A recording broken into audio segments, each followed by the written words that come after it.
Iran के supreme leader Ayatollah Ali Khamenei ने India को क्रिटिसाइज करने की हिम्मत की। वो इंडिया के इंटरनल मैटर्स में दखलंदाजी कर रहे थे। उनकी कमेंट्स कश्मीर की सिचुएशन के बारे में थीं। इंडिया और ईरान के बीच सदियों पुराने कल्चरल और हिस्टोरिकल रिश्ते हैं। ये हमारी पुरानी दोस्ती का ओपनली डिसरिगार्ड था। इंडिया हमेशा से ईरान की सॉवरेंटी का सम्मान करता आया है। हमने उनके इंटरनल मैटर्स में कभी इंटरफियर नहीं किया। ऐसे में ईरान का इंडिया को क्रिटिसाइज करना हिपोक्रिटिकल है। ये इंडियन लोगों का अपमान है। ये इंडिया की सॉवरेंटी पर अटैक था। ईरान के एक्शंस जानबूझकर सिचुएशन को और खराब करने की कोशिश लगते हैं। अब ये ईरान पर है कि वो करेक्टिव एक्शन ले। उन्हें अपनी गलती की सीरियसनेस को समझना होगा। माफी मांगना जरूरी है। इंडिया ने क्विकली और स्ट्रांगली रिस्पॉन्ड किया। हमने ईरानियन एम्बेसडर को समन किया। इससे एक क्लियर मैसेज गया। इंडिया अपने इंटरनल मैटर्स में इंटरफेरेंस टॉलरेट नहीं करेगा। हमारा रिस्पॉन्स फर्म था, लेकिन मेजर्ड भी था। हमने रिमार्क्स की निंदा की, लेकिन डायलॉग के लिए कमिटमेंट को भी दोहराया।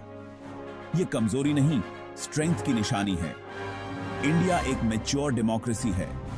हम अपने इंटरनल इश्यूज खुद एड्रेस करने में केपेबल हैं। इसने दुनिया को दिखाया कि इंडिया किसी से डरने वाला नहीं है। हम अपने स्टैंड पर अड़े रहेंगे। इस फर्म येट मेजर्ड अप्रोच की खूब तारीफ हुई है। इंडिया ने इंटरनेशनल कम्युनिटी का रिस्पेक्ट कमाया है। हमने ये दिखाया है कि हम एक रिस्पॉन्सिबल पावर हैं। हम पीसफुल रेजोल्यूशन के लिए कमिटेड हैं, लेकिन हम अपने इंटरेस्ट्स को डिफेंड करने से भी पीछे नहीं हटेंगे। ये है नया इंडिया, कॉन्फिडेंट, असर्टिव और लीड करने के लिए तैयार है। वो नया पौक है। इंटरनेशनल कम्युनिटी का रिस्पॉन्स मिक्स्ड रहा है। कुछ नेशंस, खासकर वेस्टर्न कंट्रीज ने ईरान को कंडेम करने में देर नहीं लगाई। उनका ईरान के साथ कन्फ्रंटेशन का हिस्ट्री रहा है। उनका रिस्पॉन्स अक्सर उनके अपने जियोपॉलिटिकल इंटरेस्ट से कलर्ड होता है। उदाहरण के लिए यूनाइटेड स्टेट्स ने तुरंत एक स्टेटमेंट जारी किया। उन्होंने इंडिया के साथ सॉलिडेरिटी दिखाई। उन्होंने ईरान से दूसरे देशों के इंटरनल अफेयर्स में इंटरफियर न करने का आह्वान किया। ये देखते हुए कि यूएस का खुद ईरान के साथ टेंस रिलेशनशिप है, ये कोई सरप्राइजिंग बात नहीं है। वहीं दूसरी तरफ रूस का रिस्पॉन्स ज्यादा म्यूटेड रहा है। उन्होंने दोनों साइड से संयम बरतने को कहा है। ऐसा शायद ईरान के साथ रूस की स्ट्रेटेजिक पार्टनरशिप की वजह से है। वो एक टाइट रोप पर चल रहे हैं, जहां वो अपने एक की एलाई को नाराज किए बिना अपने इंटरेस्ट्स को बनाए रखने की कोशिश कर रहे हैं। ये अलग अलग रिस्पॉन्सेज इस सिचुएशन की कॉम्प्लेक्सिटीज को हाईलाइट करते हैं। ये इस बात पर जोर देता है कि एक न्यूआंस्ड अप्रोच की जरूरत है। इसके इजी आंसर्स नहीं हैं। इंडिया को इस कॉम्प्लेक्स जियोपॉलिटिकल लैंडस्केप में केयरफुली नेविगेट करना होगा। हमें अपने इंटरेस्ट्स को प्रोटेक्ट करते हुए एक पीसफुल रेजोल्यूशन की तरफ भी काम करना होगा। साफ साफ कहें तो यहां ईरान कोई मॉरल हाई ग्राउंड पर नहीं है। उनका खुद का ह्यूमन राइट्स रिकॉर्ड बहुत ही खराब है। वो सिस्टमैटिकली अपने ही लोगों पर अत्याचार करते हैं। वो माइनॉरिटीज को परसिक्यूट करते हैं। वो औरतों को उनके बेसिक राइट्स नहीं देते। ईरान का अपने रिलीजियस माइनॉरिटीज के साथ व्यवहार बहुत ही खराब है। उदाहरण के लिए बहाई कम्युनिटी को लगातार परसिक्यूशन का सामना करना पड़ता है। उन्हें बेसिक राइट्स नहीं दिए जाते। उनके प्लेसेस ऑफ वर्शिप पर आए दिन हमले होते हैं। 21st सेंचुरी में यह बिल्कुल अनएक्सेप्टेबल है। ईरान में औरतों के साथ सेकंड क्लास सिटीजन्स जैसा व्यवहार होता है। उनकी फ्रीडम पर कई तरह के रिस्ट्रिक्शंस हैं। उन्हें डिस्क्रिमिनेटरी लॉज का सामना करना पड़ता है। कंपल्सरी हिजाब लॉ इसका एक जीता जागता उदाहरण है। ये उनके फंडामेंटल राइट्स का ओपनली वायोलेशन है। ईरान का इंडिया को ह्यूमन राइट्स पर लेक्चर देना हास्यास्पद है। यह हिपोक्रेसी की पराकाष्ठा है। उन्हें दूसरों पर उंगली उठाने से पहले खुद को आईने में देखना चाहिए। ईरान का ह्यूमन राइट्स वायोलेशंस कोई नई बात नहीं है। उनका ऑपरेशन का इतिहास बहुत पुराना और खूनी रहा है। 1988 का पॉलिटिकल प्रिजनर्स का मैसेकर इसका एक भयानक उदाहरण है। हजारों पॉलिटिकल प्रिजनर्स को एग्जीक्यूट कर दिया गया था। उनका बस एक ही गुनाह था कि उन्होंने रेजीम के खिलाफ आवाज उठाई थी। हाल ही में पूरी दुनिया ने डर के मारे महसा अमीनी को मरते हुए देखा।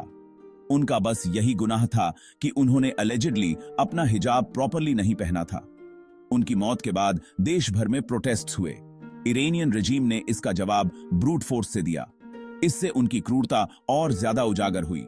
ये इंसिडेंट्स अलग थलग नहीं हैं। ये सिस्टमैटिक ह्यूमन राइट्स अब्यूजेस के पैटर्न का हिस्सा हैं। ये एक ऐसा पैटर्न है जो बहुत लंबे समय से चला आ रहा है। इंटरनेशनल कम्युनिटी चुप नहीं रह सकती। हमें ईरान को उसके एक्शंस के लिए अकाउंटेबल ठहराना होगा। हमें पीड़ितों के लिए जस्टिस की मांग करनी चाहिए।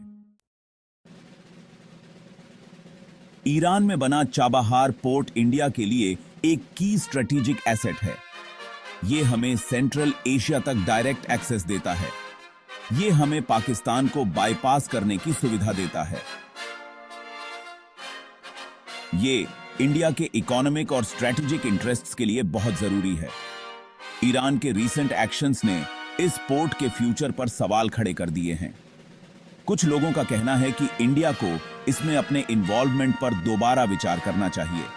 उनका तर्क है कि हम ईरान पर भरोसा नहीं कर सकते। उनका कहना है कि इस पोर्ट का इस्तेमाल हमारे खिलाफ हो सकता है। हालांकि ईरान से नाता तोड़ना एक गलती होगी। ये हमारे एडवर्सरीज के हाथों खेलने जैसा होगा। इससे इंडिया एक स्ट्रेटेजिकली इंपॉर्टेंट रीजन में आइसोलेटेड हो जाएगा। हमें ईरान के प्रोवोकेशंस को अपनी फॉरेन पॉलिसी डिक्टेट नहीं करने देना चाहिए। इंडिया को केयरफुली अपने कार्ड्स खेलने की जरूरत है। हमें चाबाहार पोर्ट पर अपने इंटरेस्ट्स को प्रोटेक्ट करना होगा, लेकिन हमें ईरान को एक क्लियर मैसेज भी देना होगा।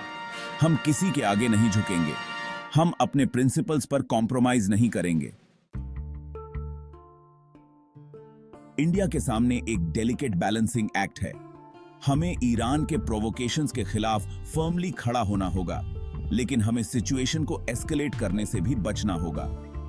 हमें अपने इंटरेस्ट्स को प्रोटेक्ट करना होगा, लेकिन साथ ही हमें रीजनल स्टेबिलिटी को भी मेंटेन करना होगा। इसके लिए एक न्यूआंस्ड अप्रोच की जरूरत है। हमें डिप्लोमेसी के साथ फर्मनेस को कंबाइन करना होगा। हमें ईरान के साथ स्ट्रेंथ की पोजीशन से एंगेज करना होगा। हमें यह क्लियर करना होगा कि उनके एक्शंस के कॉन्सिक्वेंसेस होते हैं। डिफिकल्ट नेबर्स के साथ एंगेज करने का इंडिया का एक लंबा इतिहास रहा है। डायलॉग के जरिए डिस्प्यूट्स को रिजॉल्व करने का हमारा एक प्रूवन ट्रैक रिकॉर्ड है। हमें इस चैलेंजिंग सिचुएशन को नेविगेट करने के लिए इन स्ट्रेंथ्स का इस्तेमाल करना चाहिए। ईरान को इंडिया के रिस्पॉन्स से एक क्लियर मैसेज जाता है। हम अपने इंटरनल अफेयर्स में किसी भी तरह की इंटरफेरेंस टॉलरेट नहीं करेंगे। हम एक सॉवरेन नेशन हैं। हम अपने डिसीजंस खुद लेंगे। ये मैसेज सिर्फ ईरान को ही नहीं, बल्कि पूरी दुनिया को जाता है। ये स्ट्रेंथ और रिजॉल्व का मैसेज है। ये मैसेज है कि इंडिया अब और किसी के द्वारा पुश्ड अराउंड होने वाला नहीं रहा। ये नई आई असर्टिवनेस दुनिया के सामने इंडिया के ग्रोइंग स्टैचर का एक साइन है। हम अब और पैसिव ऑब्जर्वर बनकर नहीं रहेंगे। हम एक लीडिंग पावर के रूप में अपनी राइटफुल प्लेस लेने के लिए तैयार हैं। ईरान को इंडिया के रिस्पॉन्स से एक वैल्यूएबल लेसन मिलता है। मेजर्ड असर्टिवनेस आज के समय की जरूरत है। हमें अपने प्रिंसिपल्स के लिए स्टैंड लेना चाहिए, लेकिन हमें अननेसेसरी एग्रेशन से भी बचना चाहिए। डिप्लोमेसी हमेशा पहला ऑप्शन होना चाहिए, लेकिन इसे एक्शन के क्रेडिबल थ्रेट के साथ बैक करना होगा। यही एक ऐसी लैंग्वेज है जिसे बुलीज समझते हैं। इंडिया ने दुनिया को दिखाया है कि स्ट्रॉन्ग और रिस्पॉन्सिबल दोनों होना पॉसिबल है। हमने ये दिखाया है कि जिंगोइज्म का सहारा लिए बिना भी अपने इंटरेस्ट्स को डिफेंड करना पॉसिबल है। इस इंसिडेंट ने दुनिया में इंडिया के इवॉल्विंग रोल को शार्प फोकस में ला दिया है। अब हम वो देश नहीं रहे जिन्हें हल्के में लिया जा सके।